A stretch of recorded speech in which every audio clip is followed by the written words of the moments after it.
बढ़ेंगे आगे बात ग्रेटर नोएडा की करेंगे। ग्रेटर नोएडा से बड़ी खबर सामने आ रही है। अन्नपूर्णा गर्ल्स हॉस्टल में आग लग गई है। कई छात्राओं ने कूदकर अपनी जान बचाई है। सूचना मिलते ही दमकल विभाग की गाड़ियां मौके पर पहुंची, छात्राओं को बाहर निकाला गया। हादसे में कोई भी जनहानि नहीं हुई है। एसी का कंप्रेसर फटने की वजह से आग लगी थी। नॉलेज पार्क थाना क्षेत्र के अन्नपूर्णा हॉस्टल का ये पूरा मामला बताया जा रहा है, क्योंकि गर्मियों का टाइम आ चुका है, गर्मी का मौसम आ गया है। एसी देखिए लोग चलाना शुरू कर देते हैं और जो जानकारी सामने आ रही है कि एसी का कंप्रेसर फटने की वजह से ये आग लगी। तस्वीरें आपको दिखा रहे हैं। तस्वीरों में आप देख सकते हैं किस तरह से आग की लपटें ऊंची ऊंची उठती हुई नजर आ रही है। ग्रेटर नोएडा से खबर आपको बता रहे हैं। देखिए किस तरह से कूद कूद कर छात्रों ने, जो छात्राएं हैं उन्होंने अपनी जान बचाई है। देखिए जान को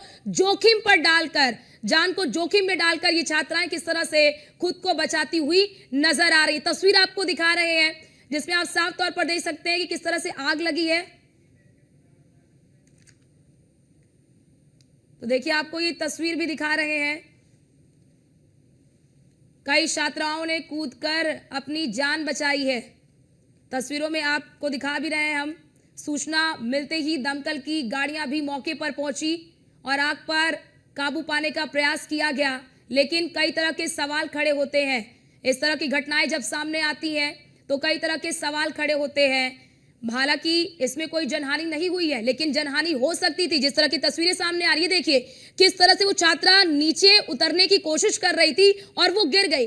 हालांकि जनहानि की कभी सूचना नहीं है, लेकिन देखिए किस तरह से छात्राएं जो हैं वो जान को जोखिम में डालकर वो नीचे उतर रही हैं। अब इस तरह की घटनाओं को लेकर न्यूज वन इंडिया के सुलगते सवाल भी सामने आ रहे हैं। क्या इस हॉस्टल में आग बुझाने के पर्याप्त इंतजाम थे? तस्वीरों में देखकर आप समझ जाइए। क्या बिल्डिंग को हमारे साथ सीएफओ प्रदीप चौबे जी हमारे साथ जुड़ चुके हैं। प्रदीप जी, ये आग लगी, इसकी क्या वजह सामने आ रही है और क्या कोई पर्याप्त व्यवस्था पहले से नहीं की गई थी? और देखिए मैडम, आपसे ये है कि गर्मियां बढ़ रही हैं। सबसे पहले मैं आप लोगों के माध्यम से गुजारिश करना चाहूंगा कि लास्ट ईयर भी जो एसी फटे थे, आउटडोर यूनिट में आग लगी थी, इंडोर यूनिट में आग लगी थी, तो हमने काफी रिक्वेस्ट भी किया था कि लोग सर्विसिंग करा ले। करीब करीब जो पिछली गर्मियों में 250 एंड अबव ओनली एसीज के फायर थे, चाहे वो रेसिडेंशियल इलाका हो, चाहे बिजनेस हो, चाहे ऑफिस बिल्डिंग हो। तो उसी का ये भी परिणाम है कि जो एसी कंप्रेसर था वो कल ब्लास्ट हो गया। और शुरुआती में जो ये वीडियोस में आप देख रही हैं, आग की लपटें दिख रही हैं, ये एसी कंप्रेशन का ये वीडियो है। तो इसीलिए इसमें आग की लपटें बाहर निकलते हुए दिख रही हैं। तो हमने सबसे गुजारिश भी की है, आपके माध्यम से भी गुजारिश करने चाहूंगा कि एसी चलाने से पहले अगर सर्विसिंग करा लें, ओनली सर्विसिंग करा लें और ऑथराइज से गैस डालें, तो एसी की जो आग लगनी है वो कम हो जाएगी। पहला तो हम आपसे गुजारिश ये करवाएंगे। दूसरा जो है कि एसी जो है बिस्तर के ऊपर ना लगाएं, ताकि अगर आग की लपटें आती हैं तो ये बिस्तर ना जले एटलीस्ट। तो ये इसमें ये रहा कि इनकी बिस्तर रहे। बिल्कुल, लेकिन प्रदीप जी ये हॉस्टल बताया जा रहा है, तो क्या जब गर्मी का समय या उससे पहले कभी भी जो बिना फायर एनओसी के जो हॉस्टल संचालित हो रहे हैं, क्या आप लोग जाते हैं वहां पर चेक करते हैं कि किसके पास फायर एनओसी है, किसके पास नहीं है, कौन जिसके पास है वो संचालित कर रहे हैं या नहीं कर रहे हैं? बिल्कुल आपने सही सवाल पूछा मैडम। हम लोगों के स्तर से, कमिश्नर मैडम के स्तर से, मुख्यालय के स्तर से, हम लोगों को अपने स्तर से हम लोग इसमें लगातार अभियान चलाते रहते हैं, जिसमें कि आपने देखा होगा कि हमने हॉस्पिटल्स भी चिन्हित किए हैं, उनको नोटिस भी दिए हैं, मुकदमे भी कराए हैं, हाई राइज रेसिडेंशियल भी हैं।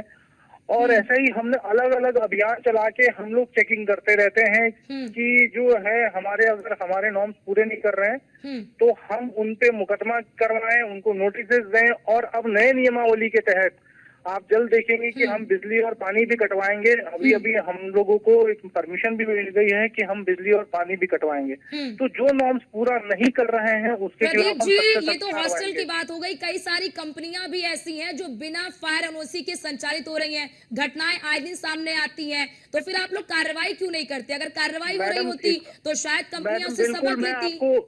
मैं बिल्कुल आपको सूचित करूंगा कि हम लोगों ने बहुत से कार्रवाई की है, जिसके मद्देनजर माननीय सीजीएम न्यायालय ने अलग अलग विभिन्न संस्थाओं, चाहे वो इंडस्ट्रियल हो, रेसिडेंशियल हो, चाहे वो होटल हो, चाहे हॉस्पिटल्स हो, इन पे 24 लाख का अलग अलग जुर्माना करवाया है। हम लोगों ने इसमें जो है पैरवी कर करके। प्रदीप जी, सीधा सवाल ये, जैसा आप ये कह रहे हैं कि हमने एफआईआर भी दर्ज कराई, हमने कई कंपनियों पर कार्रवाई की है, तो क्या आप बता सकते हैं, एक आंकड़ा दे सकते हैं, कितनी कंपनियों पर आपने एफआईआर दर्ज कराई, कितनी कंपनियों पर आपने एक्शन लिया? बिल्कुल बिल्कुल मैडम, देखिए मैं high rise special high rise की बता दूं तो हमने जो अभियान चलाया था 370 सोसाइटीज में, उसमें करीब करीब 130 सोसाइटीज में जो है वो हमको सुरक्षा के मानक पूरे नहीं मिले थे, उनको हमने नोटिस दिया। तो उसमें करीब करीब 75 के खिलाफ हमने वाद दायर करा दिया था, जिसमें माननीय सीजीएम ने 24 के खिलाफ जो है उसमें जुर्माना कर दिया। ऐसे ही अगर हम हॉस्पिटल्स की बात करें तो 189 हॉस्पिटल्स हमारे गौतम बुद्ध नगर में मौजूद थे, जिसमें कि 66 हॉस्पिटल्स जो कि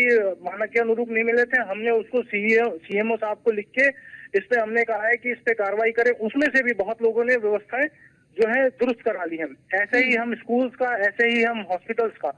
और प्रदीप जी, ये जो हॉस्टल है, क्या इसके पास फायर एनओसी है? ये जो हॉस्टल है जिसमें आग लगी, क्या इसके पास फायर एनओसी है? मैडम मैं आपको एक छोटा सा और बता दूं कि 15 मीटर से नीचे, 500 मीटर से नीचे अगर कोई संस्थान चला रहा है तो हमारे नए नियमावली के हिसाब से उनको एनओसी की जरूरत नहीं है, वो बिना उसके संचालित कर सकते हैं। तो हम देखिए तस्वीरें प्रदीप जी, ये छात्राएं जब अपनी जान को जोखिम में डालकर बचने की कोशिश कर रही हैं। अभी तो कहा जा रहा है कि जान की कोई हानि नहीं हुई है, लेकिन अगर गिर कर किसी को चोट आ जाए, किसी की मृत्यु हो जाए, उसके लिए जवाबदेही कौन होगा? फिर तो ये कह दिया जाएगा छात्राएं वैसे उतर क्यों रही थी, वो उनकी गलती है। नहीं मैडम, हम तो ये नहीं कहेंगे, हम तो बस ये कहेंगे कि लोग पैनिक ना करें। पैनिक करने की वजह से हमारी गाड़ी फायर स्टेशन से बहुत नजदीक थी, गाड़ी 5 मिनट में पहुंच भी गई थी। तो मैं यही गुजारिश करूंगा आपके माध्यम से कि लोग पैनिक न करें। हम बहुत हमारा टर्नआउट टाइम भी, हमारा रिस्पॉन्स टाइम भी बहुत हमने उस पर सुधार किया है और इसकी मॉनिटरिंग भी होती है।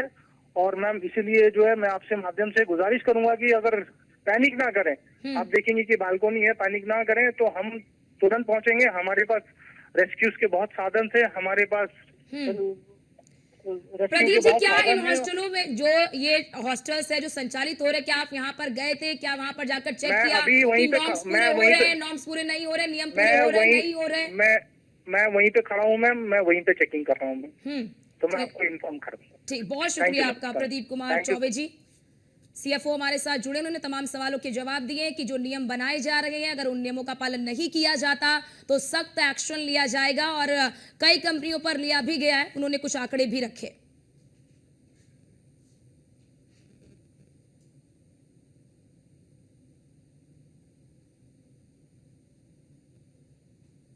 तो ये तस्वीर भी आपको दिखा रहे हैं, देखिए किस तरह से छात्राएं जान को जोखिम में डालकर इस आग से बचने की कोशिश कर रही है, जिसमें एक छात्रा देखिए जैसे ही वो दूसरे मंजिल पर आती है उसके बाद वो गिर जाती है।